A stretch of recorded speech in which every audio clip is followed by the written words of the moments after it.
हे माझं 1.5 किलो खोबरं आहे। तर हे पावसाळ्यासाठी कसं साठवायचं?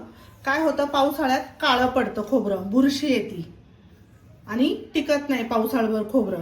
तर आपण काय करायचं, थोडंसं आता उन्हाळ्याचं थोडंसं ऊन असताना, आता हे मेच्या एंडिंगला हे खोबरं चांगलं ऊन असतं म्हणून चांगलं वाळवून ठेवायचं। तर कसं सुकवायचं, पावसाळ्याभर कसं टिकवायचं खोबरं, तर बघूया आपण। बिना फ्रीजचं कसं टिकवायचं ते खोबरं पाहायचं आपल्याला। आता हे कसं आपण स्टोअर करायचंय, तर हे मी अर्धी वाटी पाणी घेतलंय, याच्यात 1 चमचा मीठ घालणार आहे। मीठ चांगलं विरघळून घ्यायचंय। चांगलं हे मीठ विरघळलं ना का कॉटनचं कापड घ्यायचंय। ह्या कॉटनच्या कपड्याने हे असं खोबरं चांगलं मिठाच्या पाण्याने पुसून घ्यायचंय। हे बघा, वरून पण चांगलं ह्या वाट्या पुसून घ्यायच्यात, छान अशी चांगली चकाकी आली पाहिजे। हे बघा, अशा पद्धतीने खोबरं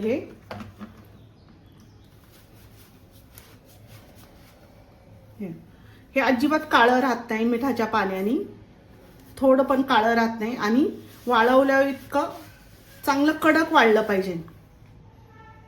आता ह्या सगळ्या वाट्या मी अशा पुसून घेते। खोबरं चांगलं पुसून झालंय, मिठाच्या पाण्याने चांगलं मी पुसून घेतलंय। आता याला मी उन्हात 1 दिवस पूर्ण वाळवणार आहे, चांगलं कडक उन्हात चांगलं वाळवून द्यायचंय। चांगलं आपलं वाळून झालंय, मी 1 दिवस उन्हात घातलं होतं, चांगलं कडकडीत ऊन असल्यामुळं चांगलं वाळलं। आता हे बघा, वाकत नाही अजिबात, असं कडकडीत खोबरं वाळलंय।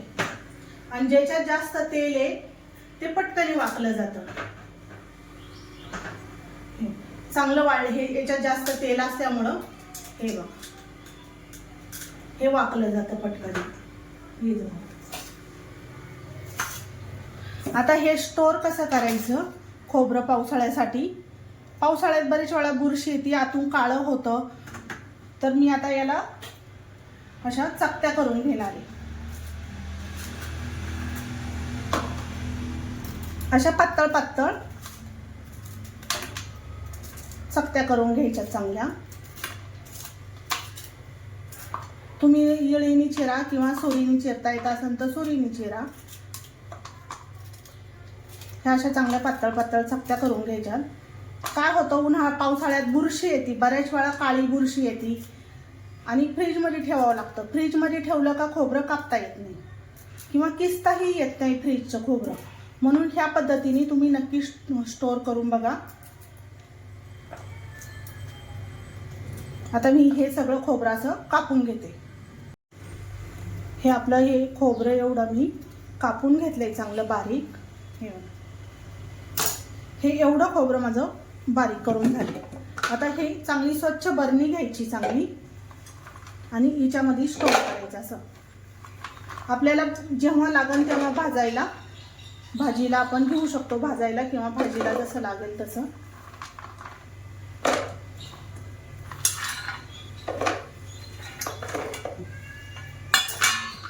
आणि हे तुम्ही फ्रीजमध्ये नाही ठेवलं तरी चालतं, चांगलं तापवलेलं असल्यामुळं याला काही बुरशी वगैरे काहीच येणार नाही।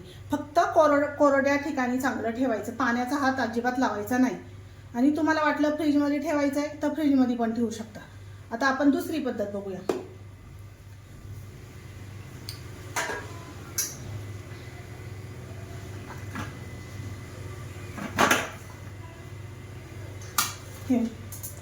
आता हे चांगलं मोठ्या किसणीने चांगलं किसून घ्यायचं। जेवढं तुम्हाला पाहिजे तेवढं चांगलं किसायचं आहे। चांगला किस करून घ्यायचा याचा।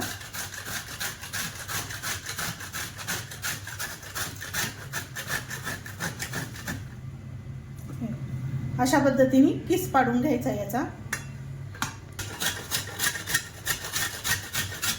आता हे सगळं खोबरं आपलं चांगलं किसून झालंय, मोठ्या किसणीने चांगलं किसले हे खोबरं। आता हे भाजून ठेवू शकता किंवा तसंच बर्नीमध्ये स्टोर केलं तरी चालेल। मी आता ह्या बर्नीमध्ये भरून ठेवणार आहे।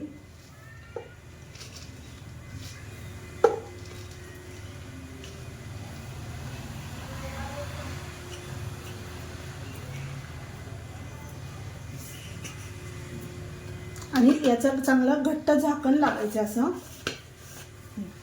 असं चांगलं घट्ट झाकण लावायचंय आणि फ्रीजमध्ये ठेवायचंय। पाहिजे तेव्हा तुम्ही काढू शकता याला। आता ही दुसरी पद्धत झाली। आता ही तिसरी पद्धत आपण आता हे खोबरं भाजून घेणार आहे।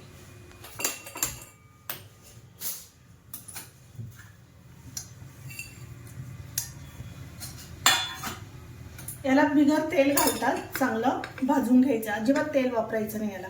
याला स्वतःचंच तेल असतं म्हणून आपण तेल घालायचं नाही याला। याला भाजताना आपोआप स्वतःचं तेल सुटतं। हे असं बारीक गॅसवरती चांगलं याला भाजायचं आहे।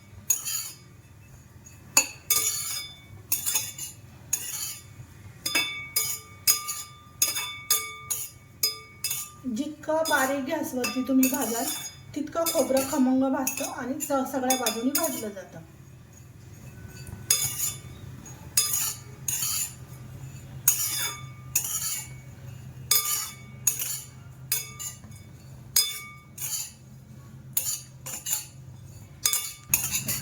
हे खोबरं असं भाजून झालंय ब्राऊन रंगावर।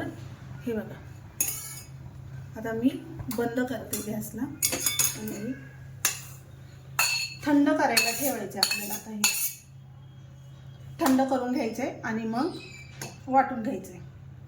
आता हे थंड झालंय,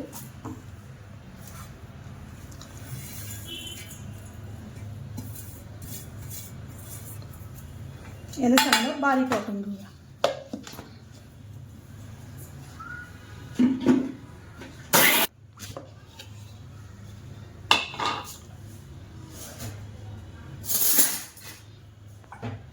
असं हे बारीक वाटलेलं चांगलं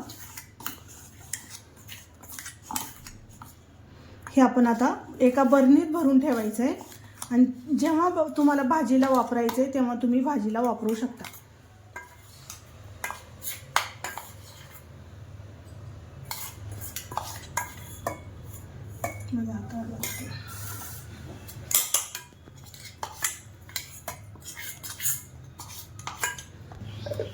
हे असं झाकण लावून पॅक ठेवायचंय।